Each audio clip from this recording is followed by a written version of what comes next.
నిన్ననే మీరు చూశారు, ఏదైతే ప్రకాశం బ్యారేజ్ పైకి 3 పడవలు పంపించాడు. ఒక్కొక్కటి 30 టన్నులు ఇనుము వేసిన పడవలవి నేరుగా వచ్చి 11,20,000 క్యూసిక్స్ ఆఫ్ వాటర్ పోతా ఉంటే అది వచ్చి కొట్టింది. కొడితే ఏమవుతుంది తమ్ముళ్ళు? అది సపోర్టింగ్ ఏదైతే ఉంటుందో అది ఇరిగిపోయినాయి. అదే కాలం గాని కొట్టుంటే ప్రకాశం బ్యారేజ్ కొట్టుకొని పోయేది.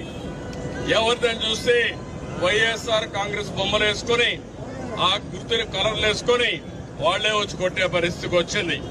అంటే వీళ్ళకు పడవలుంటే దాన్ని లంగరేసి కట్టేసుకోవాలా లేదా అని మిమ్మల్ని అడుగుతున్నా. అది తప్పవునా కాదా అని మిమ్మల్ని అడుగుతున్నా. వీళ్ళు ఏం చేయాలి తమ్ముళ్ళు? ఇప్పుడు బుడమేరులో గంటలు పెడతారు. ప్రకాశం బ్యారేజ్ పైన